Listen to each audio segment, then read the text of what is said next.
Good afternoon. We're going to check that sound. There we go. All right.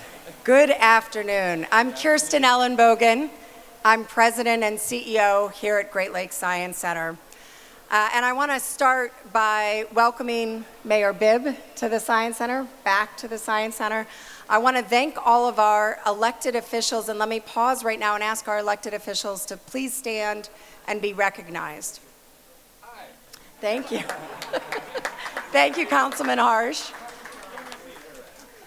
All right, we appreciate your attendance today. We're grateful to have you. And I have to say, it's such a great day at Great Lakes Science Center.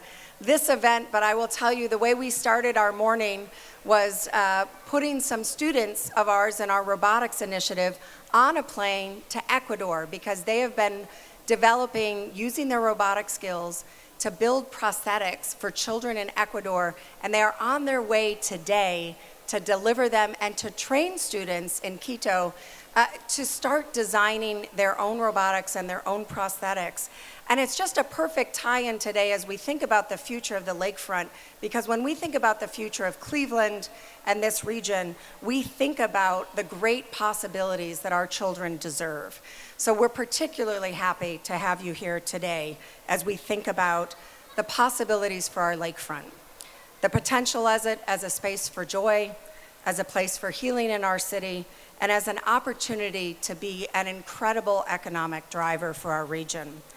This is a once-in-a-generation alignment between city, community leadership, and the people of Cleveland to advance North Coast Lakefront through a vision led by Cleveland Mayor Bibb. This is a call for equitably redeveloped, resilient, welcoming downtown lakefront for all Clevelanders. Now today we have a special program, so let me start with a big thank you to Hub's Groove for starting us off so wonderfully. I want you to open all of our events, that was great. Then you'll hear from Cleveland Mayor Justin Bibb about the bold new future for Cleveland's lakefront, centered on the work of the master plan developed by James Corner Field Operations, JCFO, and their team of consultants, including Robert P. Madison Incorporated. And I have to pause here because I can't say anything about Bob Madison today. It's one day from his 100th birthday, right? Yeah, let's hear it. I walk around this building all the time and marvel and think back to the very first tour of this building that Robert Madison did for me, local architect of record on Great Lakes Science Center, all the brilliant things designed into this facility and in so many of our landmarks here in Cleveland. It's a very special week here in Cleveland as we think about Mr. Madison. So you will, as we go through the program, you'll hear a presentation by JCFO sharing initial thoughts and sketches for the emerging North Coast Lakefront Master Plan. We'll hear a community panel featuring Mayor Bibb and representatives from JCFO, Cleveland Neighborhood Progress, and Third Space Action Lab. For the final part of the program, we are looking for your feedback and input. You'll be invited to interact with displays around the room and engage the leadership and all the team here in conversation. So we're expecting that feedback from the community to continue through this summer. We are excited about continuing to engage the community in shaping this plan, and there will be plenty more to come on that. But now it is my great pleasure to introduce Mayor Justin Bibb. And I will say my first conversations, you can come up. I was told to do a little bit of an intro as if you need one. Our first conversations when you came back to Cleveland and in my early years in Cleveland were about evaluation, research, and the best ways to really understand what a community needs and wants. I can't think of a better leader to be moving us forward in this plan. Mayor Justin Bibb. Thank you, Kristen, so much. We continue to be so proud of the work you're doing to elevate STEM education for our young scholars all across the city, and we're so happy to have you as an amazing partner for this compelling vision for the lakefront. And I have to tell you this, on Sunday, I put an extra couple bucks in the offering plate to make sure we had good weather here today. So thank my pastor and thank the Lord at the same time. But I'm just so excited to kick off this community-centered vision for our lakefront.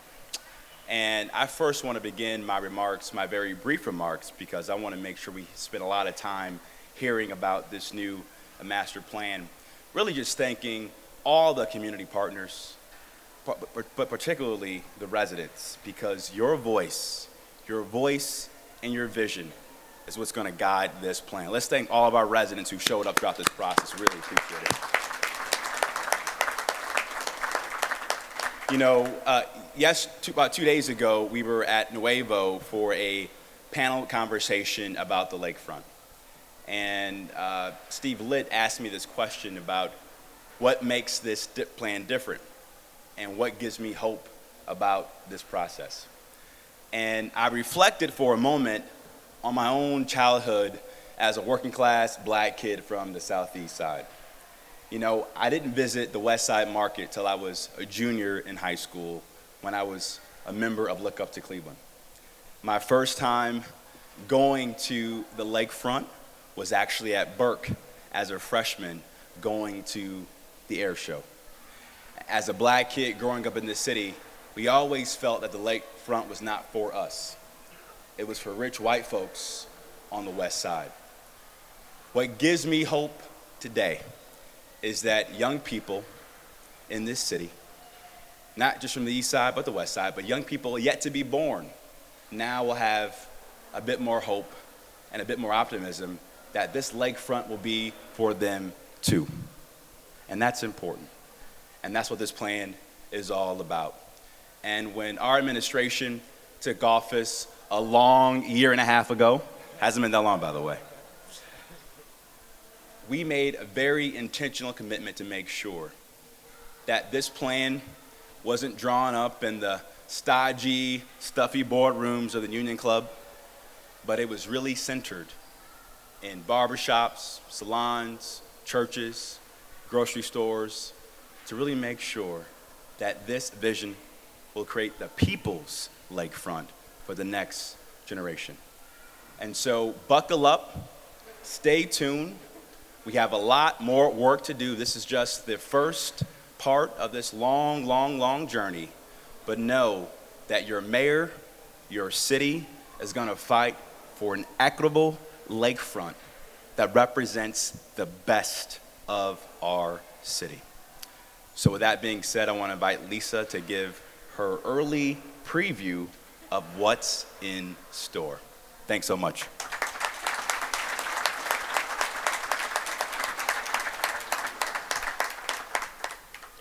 Wow. That's a hard act to follow. Quite some inspirational words there from our mayor. So we're really thrilled to be here and to be here with our whole team and to share some of these initial ideas and sketches for the lakefront. And we always begin by sharing what we've heard. And I also want to recognize again our team from Robert P. Madison sitting here up front, as well as Cricket from my office in the back there. So at the beginning, in May, when we were last with you all, we shared some of our initial research and observations about the site, the history, the context, at a series of community visioning workshops. And since, we've sort of continued to reach out and collect stories and feedback and ideas. And they've really been focused on values and visions for the lakefront. So at the workshops, a lot of you guys expressed interest in nature and green spaces, and access to the water, and areas for sort of events that really promote a sense of community and belonging. The values that sort of came up really included fostering an environment that's inclusive and welcoming, that provides opportunities for an economic sort of growth and development, but also promotes sustainability, access to nature, public access, recreation, as well as the integration of history and art. The top reasons that people sort of wanted to visit had to do, again, nature and green spaces, community celebrations, festivals and events, and opportunities for affordable, which is important, dining and shopping. So in a spectrum, we sort of asked people, where do you fall on a spectrum of kind of urban to natural? And really there was a really strong preference. Everyone sort of was right down the center, kind of somewhere in the middle. And what that told us was that there was like a real desire for this balance and a combination of both, that you didn't have to choose one or the other, that these things could promote ecology, habitat, community, and culture. So there were a series of online surveys, many more than actually participation in the workshops themselves. But what we sort of wanted to share was that there was really strong alignment, actually, with the community visioning sessions. So people really wanted to prioritize just places to walk and bike and explore and sit and relax. It kind of tells you that that wasn't the impression of the downtown lakefront for them today.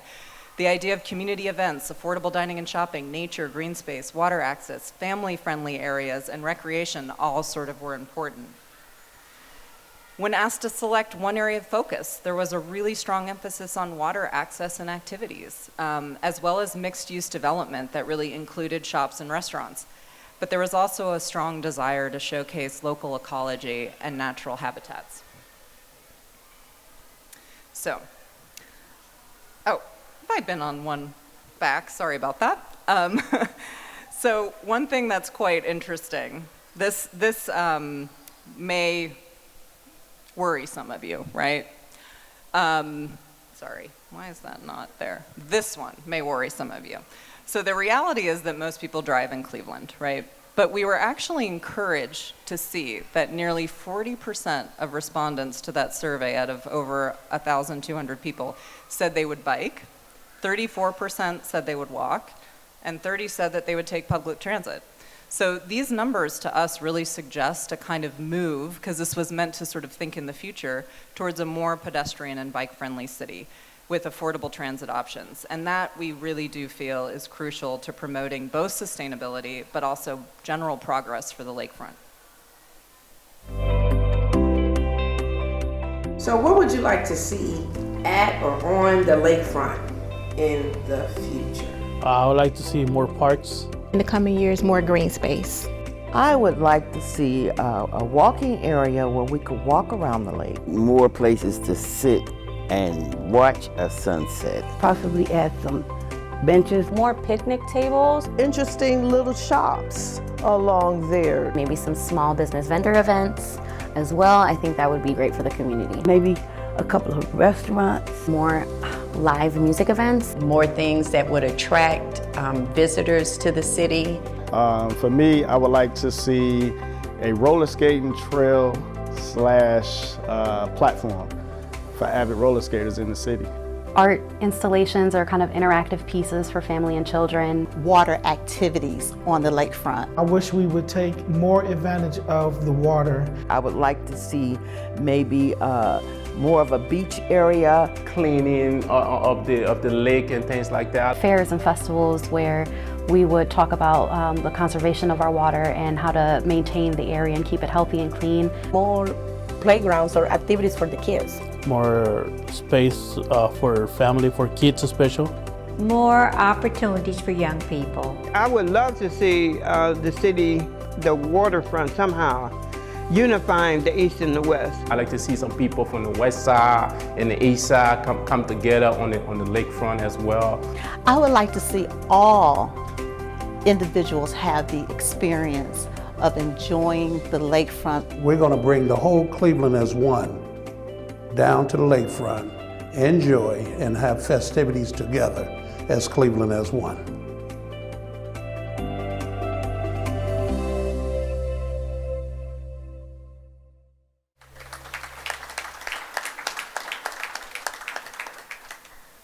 A very strong sort of alignment with your opening remarks, Mayor. So the red boundary in this drawing kind of shows the wider area for the Lakefront Master Plan, and it's intentionally large to really capture a more holistic approach with considerations for how the lakefront can better be integrated with downtown, connect to downtown, its surroundings, as well as other initiatives in the city. Today, we're really focusing on sharing our initial ideas for connecting to the lakefront, so specifically the kind of shape and character of the land bridge, as well as initial design concepts of what you do when you arrive there. So this is in the area north of the stadium and the existing parking lots. So while our initial work was really zoomed out, we talked about context, analysis, there was research and histories and values. Today we're really zooming in to better understand the scale, the kind of potential of different types of activities and uses, as well as the look and feel and the character of the place. But then after this, we'll zoom back out again and better sort of situate and stitch all of that into the city with your input. So to start, we actually did this for ourselves, but I find it extremely helpful, hopefully to all of you as well. We wanted to share some scale comparisons to really help you understand the scale and the potential of what is in approximately 20 acres north of the stadium. So we selected places in Cleveland that hopefully are familiar to you. Here you can see Edgewater Beach sort of overlaid on that area. Also Euclid Beach. Public Square, so you could fit 3 public squares here. And the Solstice Steps. So these were the primary sort of programs that we heard in those voices that you just heard with the surveys, everything else. It's kind of like smattering in notion for water, for festivals, for retail and dining, for play, for art, for sunset watching, etc. There's also, of course, the consideration of year-round use and sort of winter attractions and designs that really allow for a kind of different experience and transformation in the wintertime. So this gets us to the initial sort of concept designs.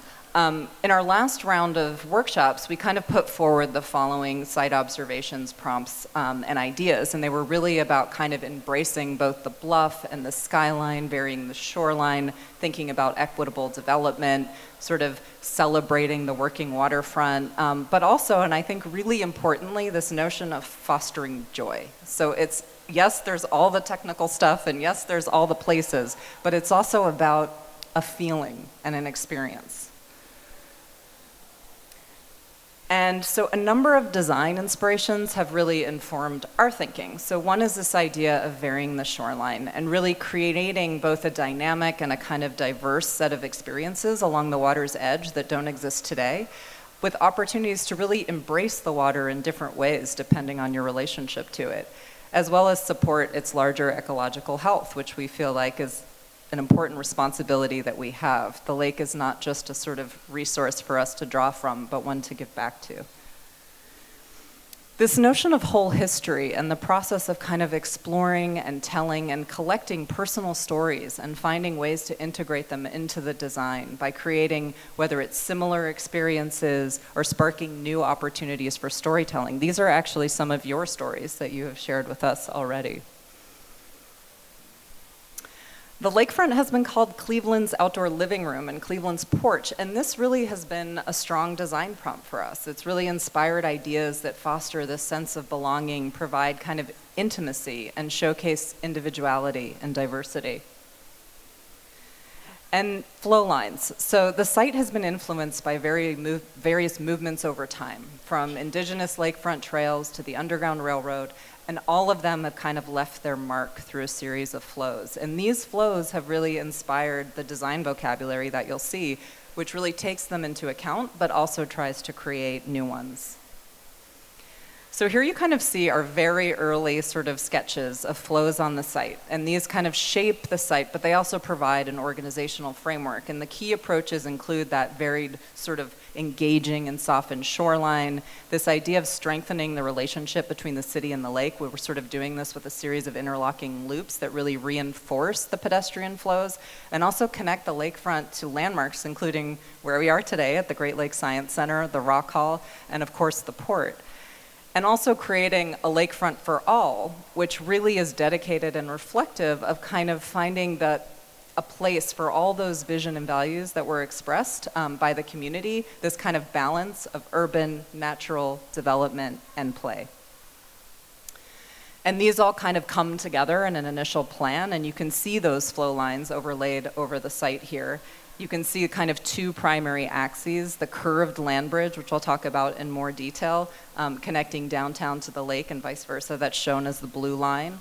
The kind of urban promenade that reaches back into the city, that's shown in orange.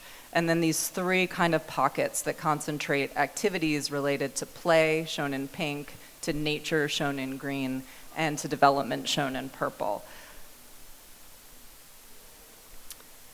And so as a closer, I'll look into each of these, I'll go a little bit closer into each, but when you look at the whole picture, so this is a kind of rendering, if you're a little bit of a bird floating up and looking back, you can see the land bridge culminating in a kind of open air amphitheater, similar to the Solstice Steps, and a kind of community plaza. There's the urban promenade, which is lined with kind of a lively ground floor uses. In the center, there's this kind of scoop that really creates this naturalized kind of shoreline with a series of porches, ledges, a beach, and wetlands. The western side features a sort of large sloping lawn, which is also perfect for sledding in the winter, with views of the working waterfront and the port. And the eastern side really has this large nature play area with sports courts, cookout areas, and a sun deck. And you'll kind of notice that there's also connections to the new stadium renovation, which is striving to create a really welcoming year-round destination, as well as Voinovich Park, which is right behind us if you're looking out this window, and the new Rock Hall Expansions Community Park. So this is just I'm gonna sort of toggle between these so you can kind of see the difference. In thinking about what a master plan is today, and the purpose of this particular master plan, we wanted it, of course, to be community driven, but we also wanted it to allow flexibility. So master plans are usually static. And we wanted it to be able to adapt to the market, to city initiatives, to funding sources, and other circumstances. So this approach really offers this idea that you could expand development, and that's what those two toggles are showing, the kind of village growing, but it still retains those kind of larger community vision and values. And that's really important to us, that if it grows, it doesn't sort of, impede or interfere with the larger gesture. So the design also uses topography. These are like if you were to cut a kind of cross-section through the site. It uses topography and features. These are, undulations, step downs, hollows, seating areas. This creates sheltered and protected spaces, and they also help to vary the shoreline.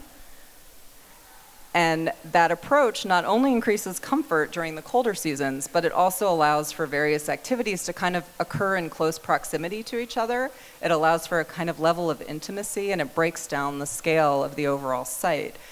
But it also intentionally provides a buffer between the development and the public space, which helps to kind of prevent the lakefront from being or even feeling privatized. So going into the land bridge, there were a series of guiding principles that really inform the shape and the character and the experience of it. First and foremost, we felt it had to actually land and touch down at the lake. The gesture of it, the actual reading of it had to really be about the lake. We wanted it to be a dynamic experience. This is a journey, and one that should be sort of have drama and kind of, allow you to kind of take in the city. Of course, there were more technical things in terms of allowing for light to the convention center, reinforcing the actual pedestrian flows that exist today, and a sort of goal to kind of have the orientation towards the sunset, and then of course to have a relationship to the rest of the harbor.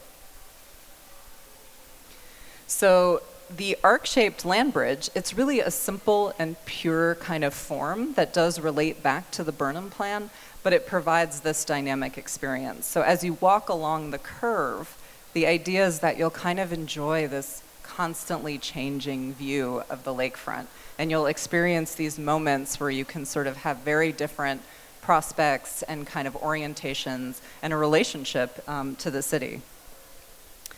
There's a kind of split. You can see how there's a bit of a Y as it extends back to the malls and connects there. There's an idea for a new multimodal transportation hub that would connect up to the land bridge itself, as well as a connection down to the Great Lakes Science Center and the Rock Hall, and this kind of dramatic touchdown point at the end where it really slopes down and there's a kind of unfolding of it to the lake. So this is a view looking back to the city of the sort of landing. It provides this kind of perfect spot, of course, to take in the sunset, but also to the plaza below. There's a series of overlooks and gentle slopes and seating steps integrated into it, again, to kind of create this sense of drama and excitement. As you enter the space of the lake, we sort of want there to be an almost respect and awe of like you're entering into the space of the lake. And then, of course, provides this equally compelling view back to the city. So this is obviously not fully rendered, a not full design, but we wanted to try to simulate the idea of actually traveling on the Arc. So here you're at the malls, you're starting to be on the Arc, you're crossing over the railway now in that opening below. As you're moving along the Arc, your vista and view sort of shifts, right? And you start to see the connection to the Great Lakes Science Center, to the Rock Hall. There's the sort of connection into the stadium for those going to an event or game day. There would be more people on this. And then, of course, as you sort of shift the Arc again, there's this moment at this end, at the very end, the kind of landing, this promontory where you're overlooking the lake and you see it, and then there's this gradual procession and step down to kind of enter into the space of the lake. So I'm just going to very quickly zoom into each area, and then we will get on our way for our exciting panel discussion. But this is a zoom in of the eastern area. So this is the area that's really focused on family-friendly activities, a large nature playground, sports courts, a cookout grove, and community kind of focused amenities that could be underneath the land bridge. You see there's a kind of tucked in space there. You're also seeing, of course, where the landing ends, a kind of community plaza, as well as a water play area. And this is an image showing the nature playground and sports courts. They've cited to actually have a direct relationship to the Rock Hall and the Great Lakes Science Center, leveraging those institutions' mission for focus on education. And I mean, just looking at all the kids here today, I can just see them spilling out of the building and going on to the nature playground. It also kind of shows, I don't know if you can catch this in the image, but if you're on the land bridge, you get this elevated perspective, and so the courts and the nature play is sort of on display. It allows you to kind of be able to do all of that with this kind of vista above, looking down. And someone in our office got very cute and did a little fort of the Rock Hall and the Great Lakes Science Center in the background, if you catch that. This is an image of the central community plaza. So you're sort of on the landing, on the sunset sort of steps with the porches you can see and water play in the distance. We actually do have roller skating in this image, as it was sort of spoken about in the video. And then this potential transformation in the winter. So we're sort of trying to think of it again as a year-round experience. This is a kind of zoom in of the natural area, which is essentially like a scoop or a cove, and it includes what we're calling the porches, the lake ledges, the sort of beach and wetlands, and it really showcases a variety, a sort of really varied shoreline, and it's meant to transition, a sort of elongated transition from hard to soft, and so that allows places for exploration, for various ways to kind of engage with the water, and it also includes a kayak launch and path down to the beach.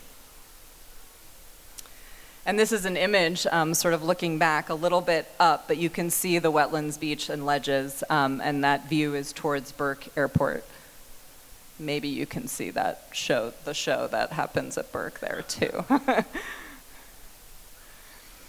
So the porches is really a concept for a series of very distinct porches. This each kind of has its own expression, individuality, personality, and flair.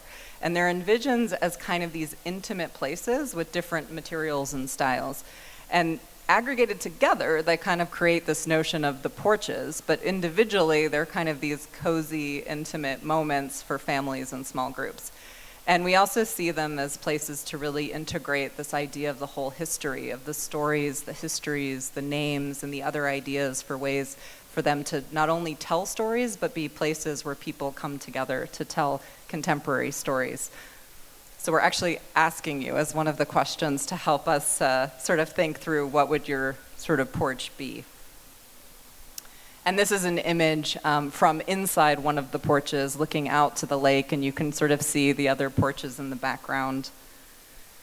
And again, a kind of idea that these could transform into warming huts in the winter, places where you might not be so crazy to be out on the lakefront.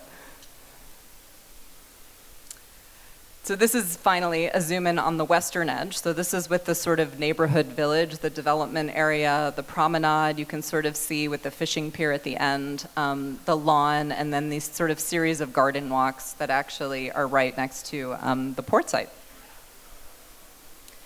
And this is a view back. So I think it really shows the relationship kind of back to the city. You sort of see East 3rd Street, you see the kind of fishing pier that goes all the way back. You're going under the connector and connecting to the Great Lakes Science Center and Rock Hall. So again, trying to sort of bring and welcome people in from all of the paths that they go, including the new connector bridge.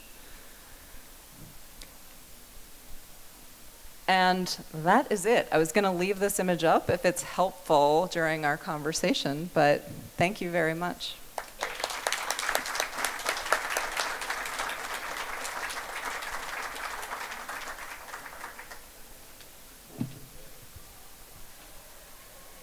Good afternoon. All right, so this is on. Okay, cool. Wow, Lisa, what an incredible job. Thank you so much for walking us through these emerging concepts and the designs. My name is Mordecai Cargill. I'm the co-founder and chief creative officer for Third Space Action Lab. And it is my pleasure and my privilege to get this open house, this rap session started. I'm so glad to be here with some of my friends and some people I really, really admire. But you may not know this, some of you do. Third Space Action Lab, we always start with a soul check. And I wanted to really get this conversation started because part of the description of the guiding values and principles that we received as members of the project team, one of the guiding principles is about the lakefront as a place of healing. And it describes the lakefront as a perfect setting for a soul check. And so I figured we might as well just practice it. And so this question, as we sit right next door to the Rock and Roll Hall of Fame, I'm curious, who would be your dream North Coast summer concert headliner? Mayor Bibb, you get to kick us off. That's a tough one. I'm going to take a point of mayoral privilege and maybe add more than one headliner. So in a couple of weeks, we're going to celebrate at the Rock Hall the 50th anniversary of hip hop. And so I would do a hip hop concert featuring Cleveland legends, Bone Thugs and Harmony, Kid Cudi, MGK, Chip the Ripper, Doughboy, Fat Al. Yeah, pretty dope to have hip hop concert in the lakefront. So that'd be Bill's it. very That'd be own it. Bone. That's right. And you might not know this, but I think after Mayor Bibb has done his service to the city of Cleveland, he's going to be a DJ. I'm calling it right now. But I have a follow-up question for you, Mayor Bibb. What would it mean for Cleveland's lakefront, America's North Coast, to truly be a place of healing for our community? Well, I alluded to this in my opening remarks. For a long time, our city has been known as one of the most segregated cities in America. And the lake and the river has really been our dividing line between East Side, West Side, black and white. And if we as a city finally got this project right, I think it'd go a long way to heal some of the racial challenges we need to overcome in our community, but also give promise and hope to the next generation that this is a city for them, that they don't need to leave to go to New York or DC or Atlanta or LA to kind of get the experience they want. They can get it right in their backyard, right here in Cleveland, Ohio. Right on. I love that. Thank you so much. I'm going to come to you next, Lisa. And I know you just got off the mic, but that's right. Can I take my privilege and not follow the mayor? Not follow the mayor? Not on this one. So you get to soul check next. So who would be your dream North Coast Summer Concert Series headliner? You know, when you first asked this, I was like, my heroes are not alive because it would be Prince and Bowie. But then I was thinking, okay, well, the Pixies are reuniting. That would be fun. And maybe the Roots. And again, I don't know, like having then a showcase of lots of others there too.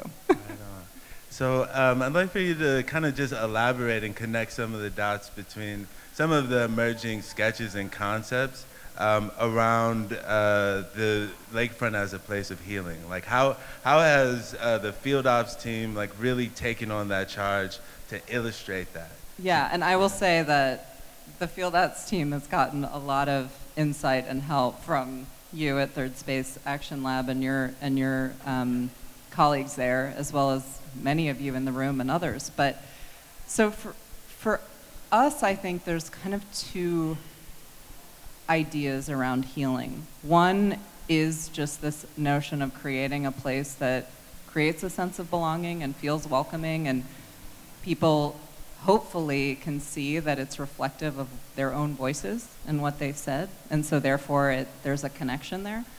And the other one I think is much more about, and I alluded to this, but creating literal sort of moves that begin to improve the ecological health of the city, the actual like promoting fitness, promoting walking, promoting like all of those other things, and that if this lakefront is able to do all of that together, it could really be a place that feels like, you know, a space where people feel hopefully welcome and healed, and they walk away and it's almost like they've had, you know, not a day at the spa, it's not gonna be like that, but, you know, a very exciting and kind of like cleansing, you know, experience. Beautiful, beautiful, thank you. And this stylish brother to between Mayor Bibb and Lisa is Andrew Sargent. He's the newest member of the Cleveland City Planning Commission. He's also the director of open space and land use at Cleveland Neighborhood Progress. I may have messed that up, but Andrew, you know what I'm talking about. It's all good. You get a chance to add your contribution to the summer concert series. But I also wanted to ask you, as a person who thinks a lot about land use and about open space and creating more equitable public places across our city, what are some of the design aspects or features that are most interesting to you? So to the first question, and I think I had a different answer when we spoke the other day, but I'm thinking again, a headliner, 4 days straight, hashtag Drake on the lake, right? Okay, all right. See, it's already around it. It's already a win. He's actually on tour right now, and he left Ohio, but he went to Columbus and skipped over Cleveland. So I think we don't talk about Columbus here. I'm just saying, we bring the lake back, we get Drake, right? So that's my answer to that one. In regards to the amenities or the design aspects that I'm most excited about, I would have to say the arc gesture #1. I think, as Lisa pointed out, the vistas, the views, the kind of magic of going along, that simple but elegant form is going to be really cool. But of course, when it touches down, I believe the porches are going to be probably the coolest aspect of this. I think kind of bringing a unique thing of Cleveland's urban fabric. You know, not just kind of the intimate activity of being on a porch with a friend, a beer, 1, 2, 3, 4 kind of thing, or even some of the more lively events around porches like Porch Fest. Bringing that to the lake and outside of the urban environment is going to be really exciting. Beautiful, beautiful. Thank you. Mayor Bibb, I'm coming back to you. And you know, Steve Litz stole my question, unfortunately, but I'm going to ask it again for this audience. You're not the first mayor to try to propose a plan for the lakefront. In fact, there have been many plans over the past 100 years. Not as many as Browns quarterbacks in my lifetime, I think. But what feels different to you this time around? I think #1, we are coming out of the pandemic where every major American city in the country is trying to figure out what's going to make their urban core, their downtown unique. And the fact that we are not just a one waterfront city with the lakefront, but with the riverfront as well too, that's our unique value proposition coming out of the pandemic. And we can really reimagine our downtown with this new shore to core to shore strategy. To me, that's our sweet spot. Secondly, for the first time in a long time, we have a unified vision from City Hall and the county to finally put real resources and think outside the box in terms of a governing structure, an operating model, and a commitment financially to see not just plans, but shovels in the ground as quickly as possible to see real development on our lakefront. And then thirdly, water is the new oil. And we are sitting on the banks of 20% of the world's fresh water. And so I think this is going to really show the world that Cleveland is an international coastal city with this amazing asset that I think will really change the trajectory of our city for the next generation. Right on, right on. I got a follow-up question, and then I'm going to let Andrew go first next time, and then Lisa, you can react and build on it. So, Mehboob, how is your administration and your advisors around you and this team of collaborators, how are y'all preparing for success?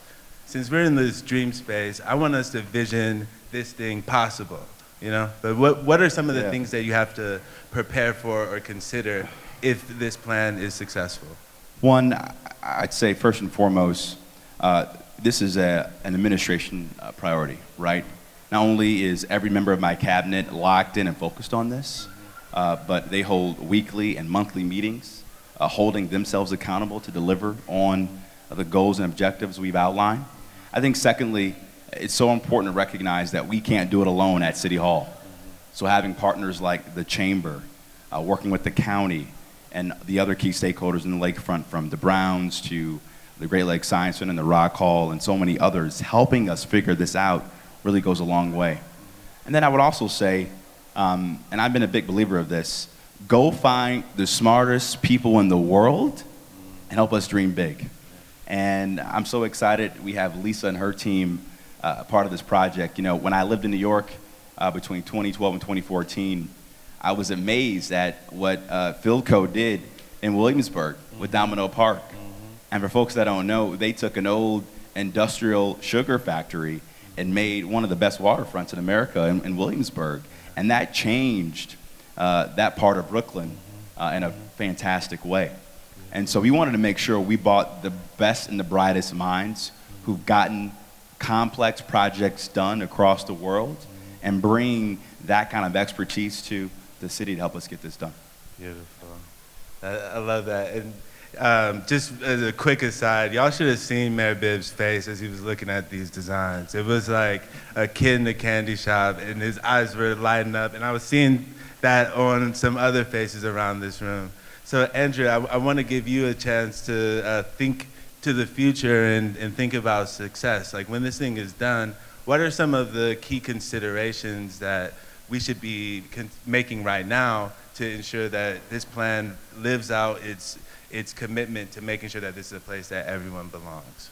Well, I think we've been talking about this in the beginning of the process, making sure that the lakefront feels that it's owned by the entire city of Cleveland, not just the people who are close and proximate, and really talking about the key things that ostracize or exclude people from the lake and not shying away from those tough conversations. And then tackling those things front on, eliminating those barriers, whether they're socio-economic or a combination of thereof, and simply just making the lakefront a place that people can be proud of and are encouraged to come to, but then also welcoming when they get there. So again, if you feel like you're going to be priced out, that's not going to happen. If you feel like you can't be yourself at the lakefront, that's not going to happen because we're tackling those things head on right now. Beautiful. Lisa, back to you.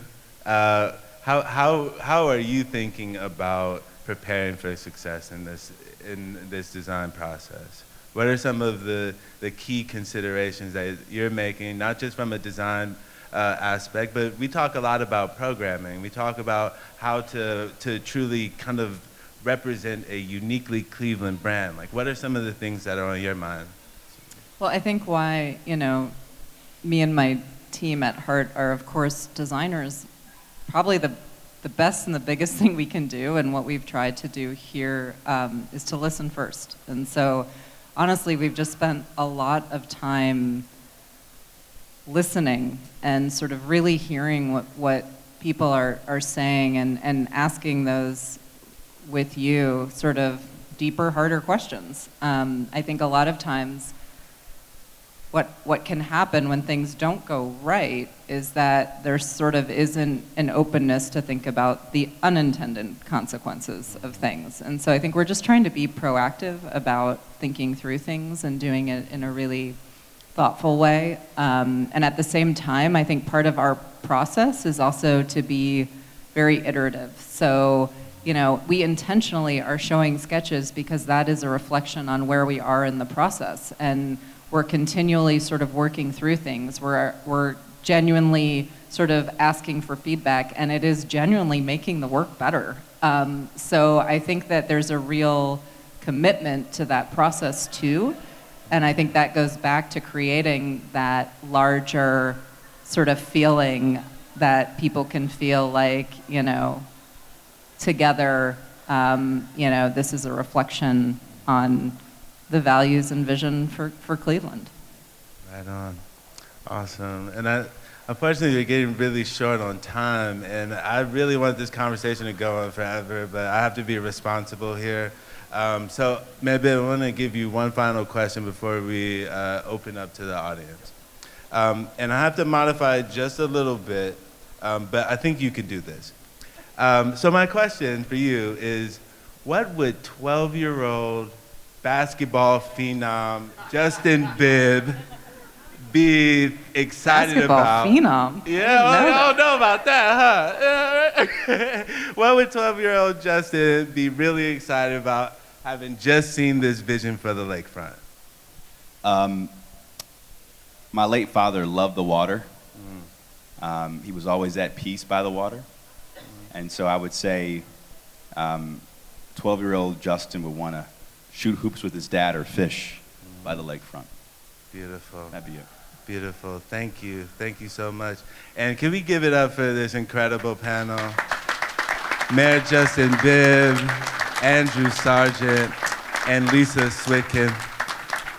Y'all are so dope. And you. And me, I guess. All right, cool, yeah. Well, we have a little bit of time. I think we could take maybe, or do you want to, first questions first, okay. I think we can probably take 1 or 2 questions before we open up for the open house. If there's no one with a mic, I'll come around and I'll come to you. Oh, okay. Let's go here first. Yes, sir. Please use the mic, yeah, so we can record it. Young. Oh, thank you. Captain Don Young. I represent the Greater Cleveland Boating Association from pretty much Conneaut out to Port Put-in-Bay. I love the design. I think it's a great initiative. It's heading in the right directions. But I see some issues that maybe might hurt it as it opens up. Has anybody thought about the other end of it with boating and the association of what between this wall and the break wall causes for the beach, for the fishing pier, and so forth? I'm not sure, I'm not seeing it, and that's why I'm asking. They never think of the boaters, which is a great economic value to the state. Thank you.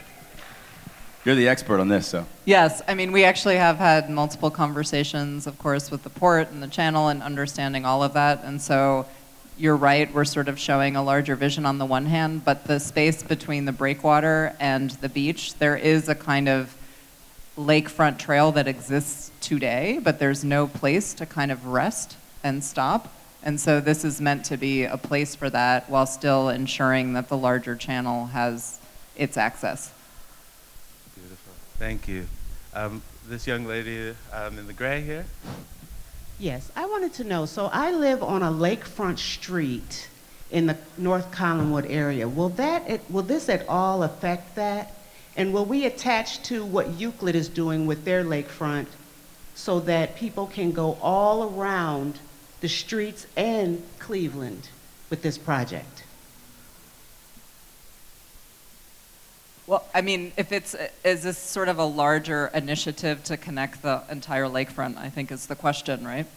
Yeah, so obviously this master plan is primarily focused right now on the North Coast Harbor part of our current lakefront. But as an administration, we're really focused on making sure that the east side has broader access to the lakefront. That will long-term connect to the Cheers project, the work that Mandel Foundation and others have invested in as well. And the city has also helped to, through ARPA dollars, done some early investments to better connect the east side of Cleveland to the lakefront as well too. So the goal long term is to make sure that all of this is interconnected from the east side to the core of downtown to the west side. Yeah, and I would just add that, you know, the ideas of where we're introducing, for example, bike trails, nature trails, lakefront access, that all is being looked at in a way where it ties back and connects to existing infrastructure as well as highlights if there's gaps. My question was along the same line. I've been so excited by so much I see that's going to happen further east, kind of from 55th Street on. Is this going to come first and that comes second, or does that come first and this comes second? It's or all does it happen happening at the once? same time. There's a lot happening at the same time. That's it. Sounds good. Right on. That seems pretty clear. Okay. We're going to go to one more question. I have a answer. You were talking about how do we end racism here, and by a big concert, not only with Bone Thugs and Harmony, but I'm also displayed in the Rock and Roll Hall of Fame. I'm John Sly Wilson, the Sly, Slick and Wicked. We were born and raised here. I would like to see us and Bone Thugs. Let's do it. The OJs, Oh, Tracy yeah. Chapman, and Wild Cherry, all of us stick together to bring in to show that Cleveland music did not have any racism. We didn't. We were all together. Okay. Right on, right on. Okay, well, thank you. That's So, a beautiful sort of way to think about healing, too. Yeah. Awesome.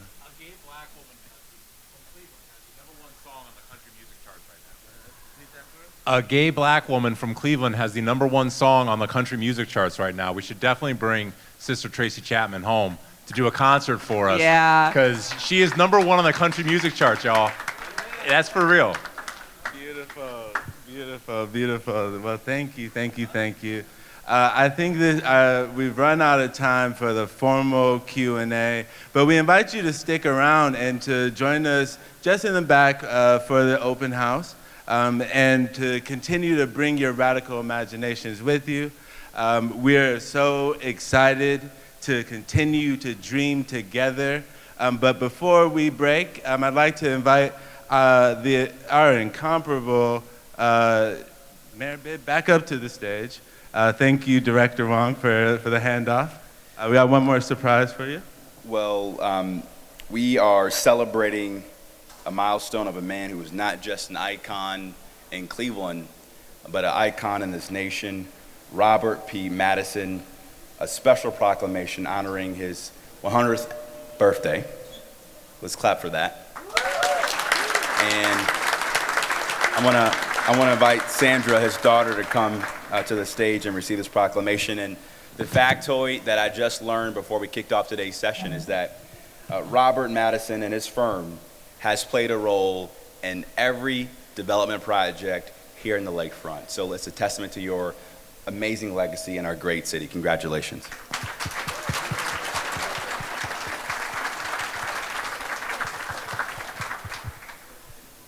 On behalf of Robert, who couldn't be here today, but you know, he will be 100 and he's so excited. He's been celebrating all week, but he's a little tired. He's 100.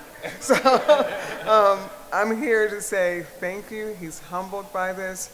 And as a man who, when I first came to Cleveland 30-some years ago, he worked on the North Coast Harbor Master Plan way back when. And I remember he brought me to one of them when I first got here. I'm from Baltimore originally.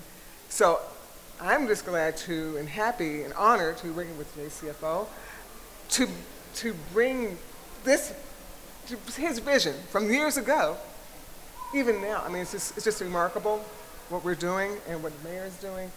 Thank you. I'm excited, and let's do this. All right. Okay, well, thank you all for coming. Thank you for your insights. I hope I haven't forgotten any critical directions in my excitement, but stick around and let's dream together. So thank you.